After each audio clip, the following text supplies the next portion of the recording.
Unique cook with শিল্পী চ্যানেলে আরেকটি নতুন ভিডিও দেখার জন্য সকল বন্ধুকে স্বাগত। আজকে দারুণ স্বাদের একটি মাছের রেসিপি শেয়ার করছি। এই গরমের মধ্যে এই রকম রুই, কাতলা কিংবা মৃগেল মাছের এই পাতলা ঝোল কাঁচা কলা, ডাঁটা আর আলু দিয়ে গরম গরম ভাতের সাথে খেতে কিন্তু অপূর্ব লাগে। এখানে আমি রুই মাছের ৫টি পিস নিয়েছি। খুব একটা বড় রুই মাছ না, ১ কেজি ওজনের রুই মাছের ৫টা পিস। এবার ভালো করে ধুয়ে তারপর এর মধ্যে লবণ, হলুদ আর একটু সর্ষের তেল মাখিয়ে মিনিট ৫-৭ রাখবো।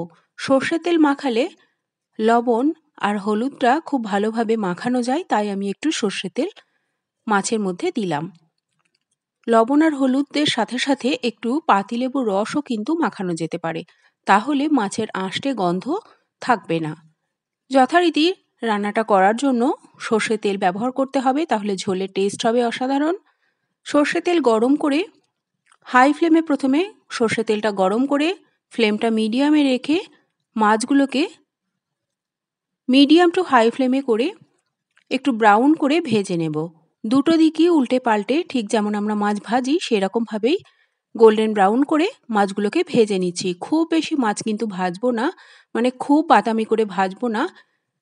লাইট গোল্ডেন ব্রাউন করে সমস্ত মাছগুলো ভেজে তুলে নিতে হবে। সমস্ত মাছ ভেজে তুলে নেওয়ার পর যে তেলটুকু থাকবে ওই তেলেই খুব সামান্য একটু হলুদ আর একটু লবণ অ্যাড করব। তার কারণ এই লবণ আর হলুদ মিশিয়ে যদি কাঁচা কলাটা ভাজা হয় তাহলে পরবর্তীতে ঝোলটা কিন্তু কাঁচা কলার কারণে আর কালো হয়ে যায় না। অনেক সময় দেখবেন কাঁচা কলা রান্না করার সময়, মানে কাঁচা কলা দিয়ে ঝোল যখন রান্না করা হয় তখন সেই ঝোলটা একটু কালচে রং চলে আসে, হলদেটে ভাবটা অনেকটা কমে যায়। তাই হয় হাতে সময় বেশি থাকলে একটু লবণ আর হলুদ মাখিয়ে কাঁচা কলাটা রাখতে পারেন, আর না হলে তেলের মধ্যে লবণ আর হলুদ দিয়ে কাঁচা কলাগুলোকে একটু ব্রাউন করে ভেজে তুলে রাখবেন। আমি লবণ আর একটু হলুদ দিয়ে কাঁচা কলাগুলোকে ভেজে তুলে রাখলাম। এবার ওই কড়াই আর একটু সর্ষের তেল অ্যাড করছি। আবারও ১ চামচ পরিমাণে সর্ষের তেল গরম করে এখানে আমি ফোড়ন হিসাবে ব্যবহার করব গোটা জিরে। গোটা জিরে ফ্লেভার এই পাতলা ঝোলে খেতে কিন্তু ভীষণ ভালো লাগে। আর সাথে একটা বড় সাইজের টমেটো একটু স্লাইস করে কেটে জিরের সাথে ভেজে নেব। এর মধ্যে একটু লবণ অ্যাড করছি, তাহলে টমেটোটা তাড়াতাড়ি নরম হয়ে যাবে। চাইলে টমেটোটা ছোট ছোট করে কুচি করেও কিন্তু অ্যাড করতে পারেন। আর সাথে একটু হলুদ। টমেটোটা নরম হয়ে যাওয়া পর্যন্ত ভালো করে তেলের মধ্যে ভেজে নিতে হবে। টমেটোটা যখন সম্পূর্ণ নরম হয়ে টমেটোটা সম্পূর্ণ গলে গেলে এর মধ্যে স্লাইস করে কাটা আলু আর সজনের ডাঁটা অ্যাড করতে হবে। নিজেদের পরিমাণ অনুপাতে, মানে যতটা সবজি লাগবে সেই অনুপাতে আপনারা সমস্ত সবজির পরিমাণ মশলা কম বেশি করে নেবেন। এখানে আমি দুটো বড় সাইজের আলু আর ১০০ গ্রাম পরিমাণে সজনের ডাঁটা অ্যাড করলাম। সজনের ডাঁটা আর আলুর মধ্যেই মিশিয়ে দিতে হবে আদা বাটা। এখানে ২ ইঞ্চি পরিমাণ আদা আমি বেটে নিয়েছি। তেলের মধ্যে কিন্তু আর আদা বাটাটা দিয়ে কষাইনি, তাতে ফ্লেভারটা আদার অনেকটাই কমে যায়। তাই সমস্ত সবজির মধ্যেই আমি আদা বাটা, ধনে গুঁড়ো, জিরে গুঁড়ো সব ছোট চামচের ১ চামচ করে দিয়ে কষিয়ে নেব। এই তরকারিটা গরম গরম ভাতের সাথে এই গরমের কালে খেতে কিন্তু ভীষণ ভালো লাগে। আর সাথে যদি থাকে একটু পাতিলেবু তাহলে তো কোনো কথাই নেই। আদা বাটা, জিরে বাটা আর ধনে বাটা এই ৩টে মশলা কিন্তু এই রান্নাতে অবশ্যই ব্যবহার করতে হবে। মশলাটা যাতে কড়াইয়ের মধ্যে লেগে না যায় তাই সামান্য একটু জল দিয়ে প্রায় মিনিট ৭-৮ সময় ধরে লো টু মিডিয়াম ফ্লেমে আলু আর ডাঁটা ভালো মতো কষিয়ে নিতে হবে। যখন সমস্ত মশলাটা কষানো হয়ে যাবে, আলুও দেখবেন অনেকটাই নরম হয়ে গেছে, তখন এখানে জল অ্যাড করতে হবে। প্রথমেই কিন্তু জল দিয়ে দেবেন, পরবর্তীতে আর জল দেওয়ার দরকার নেই, কেননা এই ঝোলটা একটু পাতলা পাতলাই খেতে ভালো লাগে।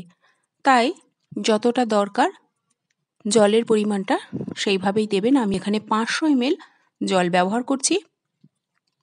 এবার অপেক্ষা করতে হবে ঝোলটা যতক্ষণ না পর্যন্ত ফুটতে শুরু করছে। ফ্লেমটা হাইতে করে এবার ঝোলটা ফুটতে শুরু করবে, তখন কয়েকটা চেরা কাঁচা লঙ্কা অ্যাড করতে হবে। ঝোলটা ফুটতে শুরু করলে ভেজে রাখা কাঁচা কলাগুলো দিয়ে দিচ্ছি। মিনিট 7-8 ধরে মশলার সাথে কষানোর সময় আলু তো অনেকটাই সেদ্ধ হয়ে গেছে, আর ঝোলটা ফুটতে শুরু করলে ভাজা কাঁচা কলাগুলোও দিয়ে এবার ফুটিয়ে নিতে হবে। হাই ফ্লেমে রেখে আলু আর কাঁচা কলাগুলো যখন সম্পূর্ণ নরম হয়ে যাবে তখন ভেজে রাখা মাছের টুকরোগুলো দিয়ে দিতে হবে। ভেজে রাখা মাছগুলো দিয়ে এবার মিডিয়াম ফ্লেমে একটু ফুটিয়ে নিলেই কিন্তু এই ঝোল রেডি। এই ঝোল গরমের দিনে গরম গরম ভাতের সাথে খেতে কিন্তু অপূর্ব টেস্টি লাগে। আশা করি আজকের রেসিপি আপনাদের ভালো লাগলো। ভালো লাগলে এইভাবে তৈরি করবেন। লাইক, শেয়ার ও কমেন্ট করতে ভুলবেন না। লবণ যদি একটু কম হয় চেক করে একটু লবণ অ্যাড করতে পারেন। আমি একটু লবণ অ্যাড করলাম, আর সবশেষে কয়েকটা চেরা কাঁচা লঙ্কা। ঝাল যদি বেশি খান তাহলে একটু চেরা কাঁচা লঙ্কা দেবেন। এই রান্নাতে শুকনো লঙ্কার ব্যবহার না করাই ভালো। কাঁচা লঙ্কার ফ্লেভার এই পাতলা ঝোলে খেতে কিন্তু দারুণ লাগে। তৈরি হয়ে গেল কাঁচা কলা, আলু, সজনের ডাঁটা দিয়ে হালকা পাতলা ঝোল, যেটা গরমের দিনে গরম গরম ভাতের সাথে দুপুরে খেতে কিন্তু অপূর্ব লাগবে। দেখা হবে অন্য কোনো সহজ রেসিপি নিয়ে। সকলে ভালো থাকবেন, সুস্থ থাকবেন আর দেখতে থাকুন ইউনিক কুক উইথ শিল্পী চ্যানেলটি।